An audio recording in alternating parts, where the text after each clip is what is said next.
இயற்பியல் எனும் ஜோதிடம். கன்னி லக்கணம். சந்திரன் 5 முதல் 8 வீடுகள். பலன்கள். 5ஆம் வீடு மகரம். சந்திரன் பகை வீடு. புத்திசாலித்தனம், கல்வியில் கவனம், குழந்தைகளால் பெருமை, படைப்பாற்றல் திறன் அதிகரிக்கும். 6ஆம் வீடு கும்பம். சந்திரன் பகை வீடு. கடன், மனக்கவலை, பதற்றம், எதிரிகளால் தொந்தரவு, வேலை மாற்றங்கள், தாயின் உடல்நலம் கவனம். 7ஆம் வீடு மீனம். சந்திரன் சம வீடு. வியாபாரத்தில் ஏற்றத்தாழ்வு, கூட்டு தொழிலில் நன்மை, துணைவர் மீது உணர்ச்சி அதிகம், திருமணத்தில் மனப்புரிதல் வேண்டும். 8ஆம் வீடு மேஷம்.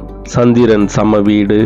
மனதில் பயம், கவலை, திடீர் லாபம், நஷ்டம், இரகசிய செயல்பாட்டில் ஈர்ப்பு, திடீர் மனமாற்றம்.